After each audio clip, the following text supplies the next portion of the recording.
In this video, we will derive relationships between pH, pOH, Ka, Kb, and Kw. So the first thing is we want to commit this to memory here as long as we are in this chapter of acids and bases.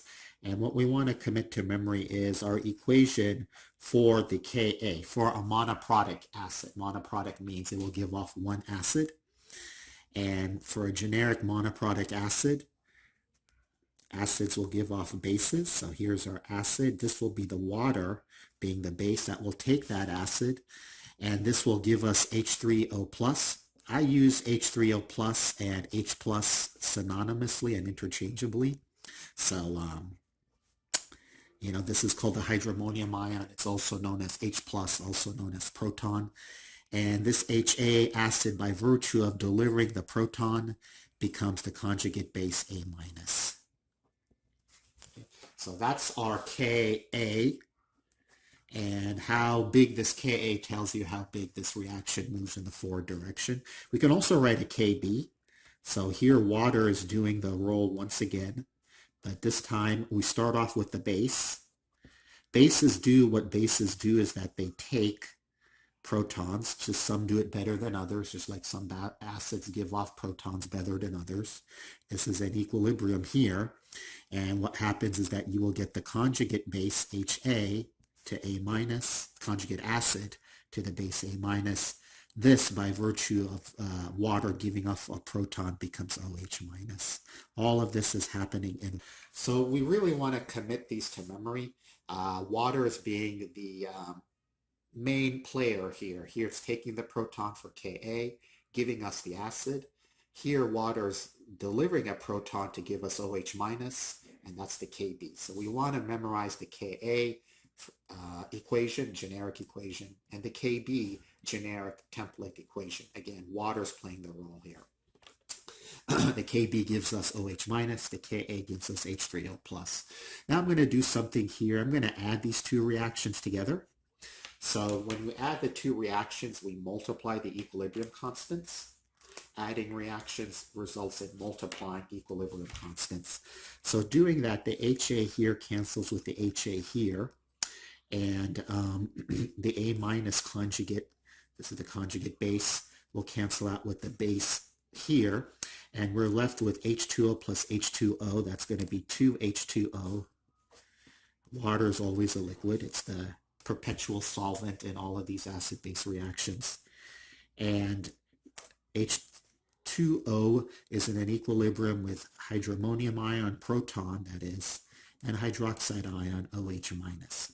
So we're going to call this Kw, which is, again, adding two reactions. We multiply the equilibrium constants. So now we have Kw.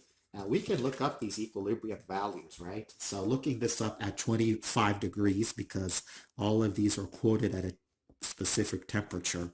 So Kw at 25 degrees is 1.00 times 10 to the minus 14. Again, equilibrium constant quoted at a specific temperature. So at 25 degrees, if we're talking room temperature, we have our first equation here, which is Ka times Kb is equal to 1.00 times 10 to the minus 14. Okay.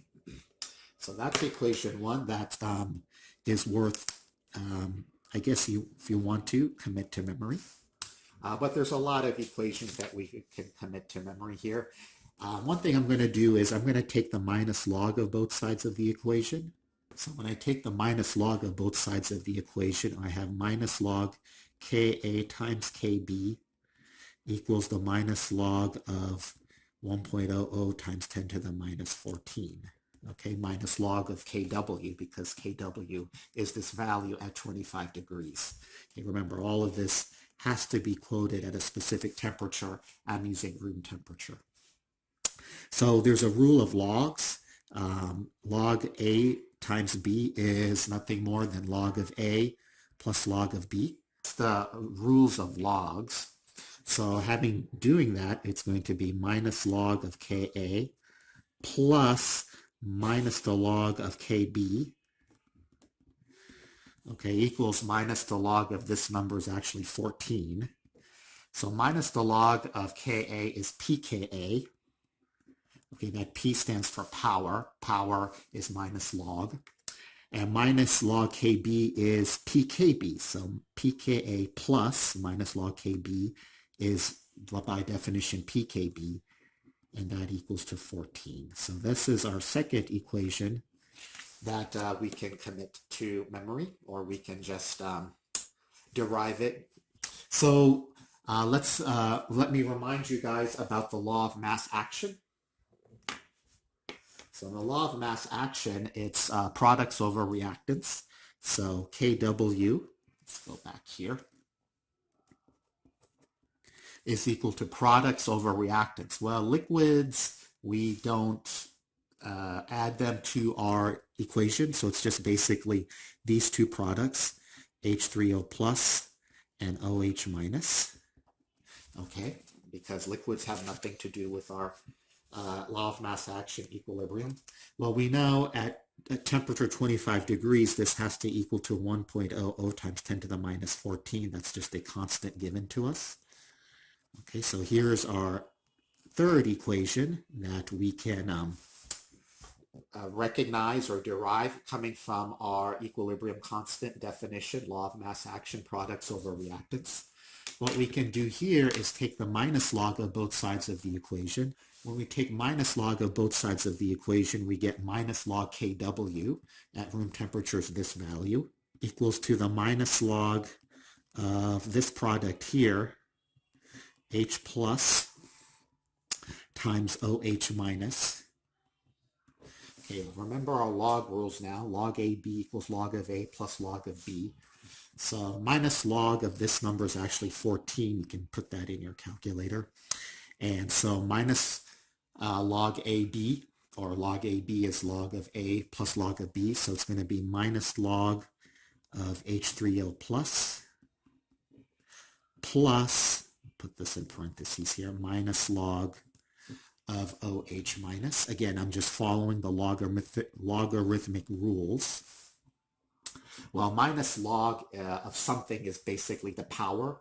So, for example, minus log of H plus is pH, minus log of Ka is pKa, minus log of OH minus is pOH. So we have here our last thing that we can derive is that 14 is equal to pH, that's the definition of this, plus the definition of this is pOH. So we have four equations that we can derive, all of this coming from Ka and Kb, them leading to Kw.